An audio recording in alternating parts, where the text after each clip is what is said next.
ایک دن مجھے ٹک ٹاک پر کسی لڑکی کا میسج آیا تو میں نے دیکھ کر رپلائی کر دیا۔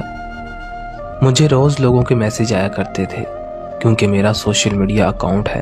وہ لڑکی میری پوسٹ کو مسلسل لائک اور کمنٹ کرتی تھی اور میں بھی کبھی کبھی اس کی پوسٹ کو لائک اور کمنٹ کیا کرتا تھا۔ وہ لڑکی بہت دکھی تھی، وہ ہمیشہ دکھی پوسٹ شیئر کیا کرتی تھی۔ اس کی پوسٹ کو دیکھ کر مجھے اس سے ہمدردی ہو گئی۔ ایک دن میں نے اسے میسج کیا اور اس سے بات کرنے لگا کہ آپ ہمیشہ دکھی پوسٹ کیوں شیئر کرتے ہیں، لیکن اس نے مجھے بتانے سے انکار کر دیا اور بات کو ٹال دیا۔ میں نے پھر دوبارہ اس سے کچھ نہ پوچھا تو اگلے دن اس کا میسج آیا۔ وہ بہت پریشان لگ رہی تھی۔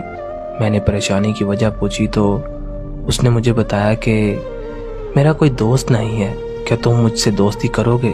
صرف دوستی اور کچھ نہیں۔ میں نے تھوڑی دیر سوچ کر اس کو ہاں کر دی۔ وہ بہت خوش ہوئی اور پھر اس نے مجھ سے واٹس ایپ کا نمبر مانگ لیا تو میں نے اسے اپنا نمبر دے دیا۔ اب ہماری بات واٹس ایپ پر ہونا شروع ہو گئی۔ پھر ایک دن وہ بہت اداس تھی تو میرے پوچھنے پر اس نے بتایا کہ میری عمر 24 سال ہے اور میری شادی ہو چکی ہے، میرے 3 بچے ہیں، لیکن میں اپنے شوہر سے بہت تانگ ہوں۔ یہ بات سن کر میں بہت حیران ہوا۔ پھر ایک دن اس نے مجھے دیکھنے کی ضد کی تو میں نے اپنی ایک تصویر اس کو سینڈ کر دی اور پھر اس نے بھی مجھے اپنی ایک تصویر سینڈ کی۔ جب میں نے اسے دیکھا تو وہ بہت پیاری اور بہت معصوم لڑکی تھی، لیکن اس کے شوہر نے اس کا بہت برا حال کیا ہوا تھا۔ اس نے مجھے بتایا کہ میری شادی 4 سال پہلے ہو گئی تھی۔ میری بھابھی نے میرا رشتہ کروایا تھا۔ میرا شوہر شرابی ہے، وہ مجھ پر بہت ظلم کرتا ہے۔ وہ روز شراب پی کر مجھے بہت مارتا ہے اور میں اپنے بچوں کی خاطر اس کی مار کھا رہی ہوں اور اپنے گھر والوں کی عزت کی خاطر اس کے ساتھ رہتی ہوں۔ بس یہی میری حقیقت ہے۔ میں آپ کو دھوکے میں نہیں رکھنا چاہتی تھی، اس لیے میں نے آپ کو سب کچھ بتا دیا۔ یہ سب کچھ سن کر مجھے اس سے اور ہمدردی ہو گئی۔ میں اس کا بہت خیال رکھنے لگا، اسے کھانا کھانے کا بولنا۔ وہ اکثر بیمار رہتی تھی تو میں اسے میڈیسن لینے کا بولتا۔ وقت گزرتا گیا اور ہماری بہت اچھی دوستی ہو گئی۔ وہ مجھ سے کہتی ہے کہ آپ سے پہلے میرا ایسے خیال کبھی کسی نے نہیں رکھا۔ اسے میری آواز سے عشق ہو گیا تھا۔ وہ ہر وقت میری آواز سنتی رہتی تھی۔ اسے میرے ساتھ بہت لگاؤ ہو گیا تھا۔ وہ ہر وقت مجھ سے بات کرنا چاہتی تھی، لیکن میرے پاس اتنا وقت نہیں ہوتا تھا۔ وہ پھر بھی میرا انتظار کرتی تھی۔ اب وہ پہلے سے کافی ٹھیک ہو گئی تھی۔ میرے بات کرنے سے وہ دوبارہ جینے لگی تھی، لیکن مجھے ڈر لگنے لگا کیونکہ وہ شادی شدہ تھی۔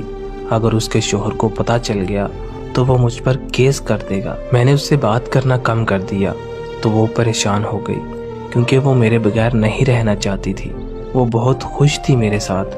جہاں میں کام کرتا تھا وہاں پر روز بہت زیادہ کام ہوتا تھا، اس وجہ سے میں اس سے بات نہیں کر پاتا تھا اور نہ ہی وہ مجھ سے کوئی زبردستی کرتی تھی۔ وہ کرائے کے مکان میں رہتے تھے اور وہ اکیلے ہی اس گھر میں رہتی تھی۔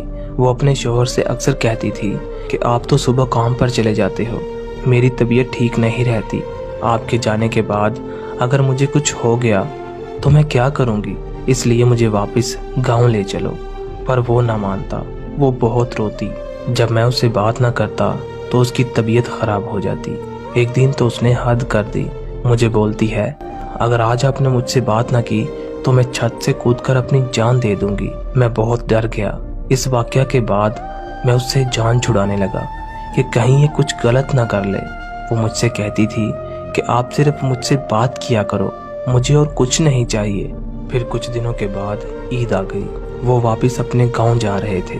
میں نے سوچا کہ یہ واپس جائے گی تو میری جان چھوٹ جائے گی، تو ایسا ہی ہوا۔ وہ واپس اپنے گاؤں چلی گئی۔ اب پتہ نہیں وہ کیسی ہے، ٹھیک بھی ہے کہ نہیں۔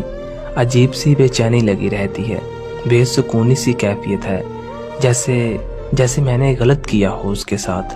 اب ہماری بات نہیں ہوتی، لیکن میں اس سے معافی مانگنا چاہتا ہوں۔ جب تک میں اس سے معافی نہ مانگ لوں مجھے میری زندگی میں کبھی سکون نہیں آئے گا، کیونکہ اب مجھے احساس ہوتا ہے کہ میں نے اسے چھوڑا ہے۔